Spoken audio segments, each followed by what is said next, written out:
Hayaan niyo po magsimula ako sa kwento. 5 months pa lang ako sa pagkapari nang barilin sa tarmac ng Manila International Airport ang yumaong Ninoy Aquino.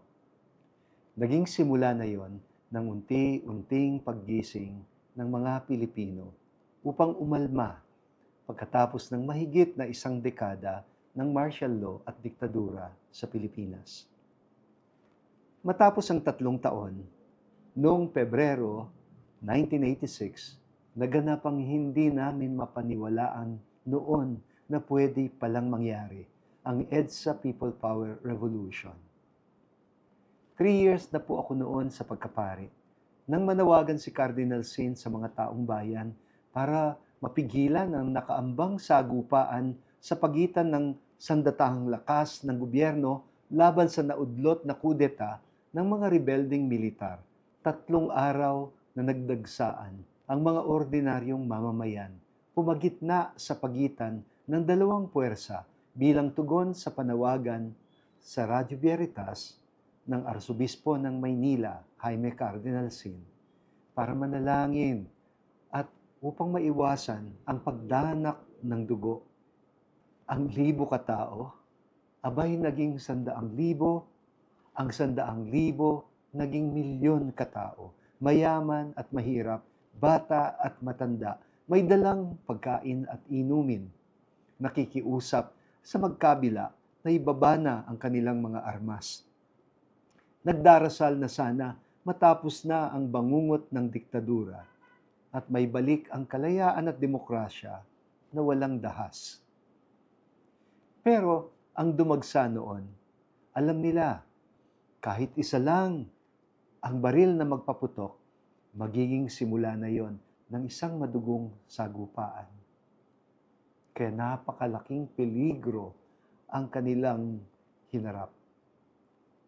February 25, nang matapos ang tensyonadong mga araw na yon, nagwakas ang isang kabanata sa ating kasaysayan. Napanauli ang demokrasya sa ating bansa.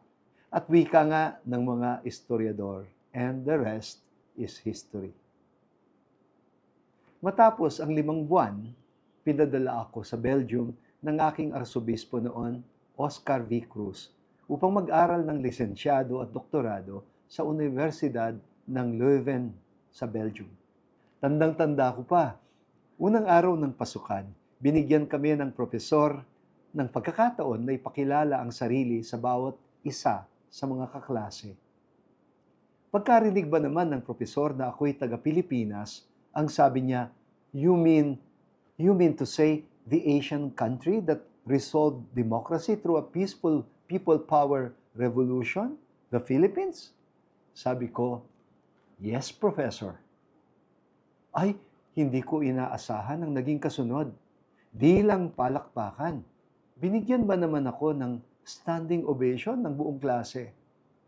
Na alam kong hindi naman para sa akin, kundi para sa bansang Pilipinas. I never felt so proud in my whole life. Naging bukang bibig sa Europe noon ang people power at pinaghugutan ng inspirasyon ng maraming mga bansa na nakapailalim sa diktadura, katulad ng South Korea at Taiwan noong 1987, at mga bansang komunista sa Eastern Europe na isa-isang gumaya sa halimbawa ng Pilipinas at nakabalik sa demokrasya, katulad ng Poland, East Germany, Czechoslovakia at Romania noong 1989, ang South Africa noong 1990.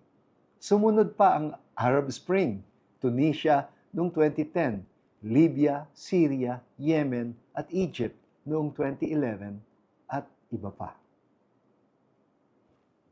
Fast forward, heto tayo ngayon. Katatapos lang nating magdiwang ng Ash Wednesday o Miyerkules ng Abo noong February 18. Yun ang hudyat sa simula ng panahon ng Kwaresma. Kwaresma na ang ibig sabihin ay 40 araw, 40. Panahon ng penitensya ng simbahan bilang paghahanda sa paggunita sa pagdurusa, kamatayan at muling pagkabuhay ni Hesukristo. Alam niyo po, napakahalaga ng bilang na 40 sa Biblia. 40 days ho na namalagi sa disyerto si Jesus bago siya nagsimula ng kanyang public ministry.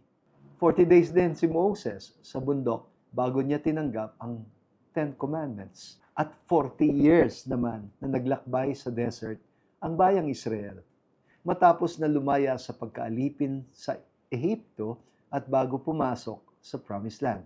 Alam niyo ba kung ilang taon na mula nang maganap ang makasaysayang EDSA People Power Revolution noong 1986? Eksaktong 40 years ho sa taong ito ng 2026. Kaya nga ho, inaanyayahan ko kayo na makiisa sa ating EDSA at 40 celebration nitong darating na February 25. Alas 3 po ng hapon gaganapin ang ating pangatlong trillion peso march at programang pinamagatang Tayo ang People Power. At 6 p.m. naman po ang misa sa EDSA National Shrine sa parokya ng Birhen ng Kapayapaan. Alam ho natin, napapanahon ang pagbabalik tanaw na ito, lalo na sa konteksto ng krisis na kinakaharap ng ating bansa at ng demokrasyang ating ipinaglaban mula nang pumutok ang iskandalo ng flood control corruption. Well, ang good news ay ang yaman-yaman pala ng Pilipinas. Pero ang bad news, nananatiling dukha ang nakararami sa atin dahil winawaldas pala ang kabangyaman ng bansa imbes na magamit sa mga serbisyong pampubliko. Lumaya nga tayo sa diktadura, pero hindi pa rin tayo nakakalaya sa mga political dynasties. Naibalik nga natin ang demokrasya, pero inutil pa rin ang marami sa mga institusyon ng ating gobyerno. Namamayagpag pa rin ang politika ng pagpapatron na dahilan kung bakit kahit matagal nang diniklarang unconstitutional, paulit-ulit pa rin nasisingitan ng pork barrel ang ating national budget. Nag-iba lang ang pangalan, mga allocables at unprogrammed appropriations. Hindi pa rin ho patas ang umiiral na justice system sa ating bansa.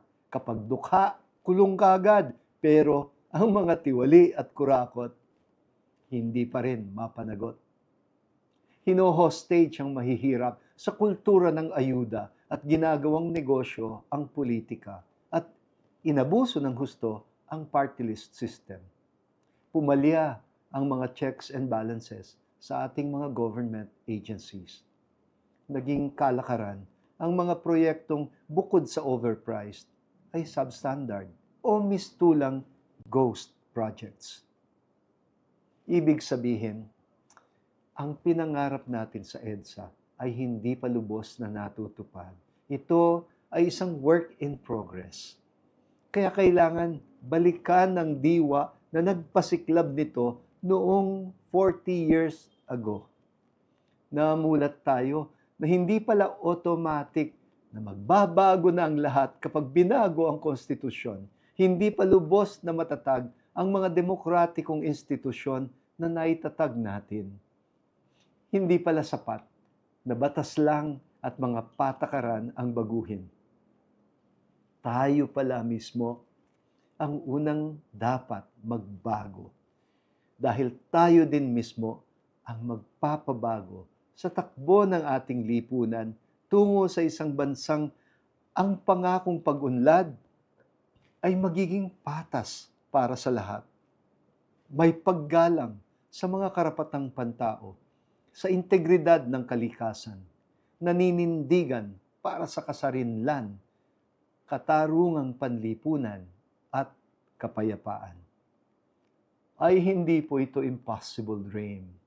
Kaya huwag nating i-give up. Malayo na ang nalakbay natin sa disyerto. Marami na rin tayong mabubuting bagay na natamo. Kaya huwag ho tayong magpapatalo sa pagkakasira ng loob. Tayo po'y tinawag na manatiling mabuting halimbawa hindi lang sa Asya, kundi sa buong sandaigdigan na noon ay humugot ng inspirasyon sa Pilipinas. Huwag kalilimutan. Sabi nga nung inaawit natin, handog ng Pilipino sa mundo, mapayapang paraang pagbabago. Katotohanan, kalayaan, katarungan ay kayang makamit ng walang dahas basta't magkaisa tayong lahat. Ito po si Cardinal Pablo Virgilio David, Obispo ng Diocese of Caloocan. Halina po at dumalo sa EDSA at 40, February 25 sa EDSA Shrine at People Power Monument. Maraming salamat po.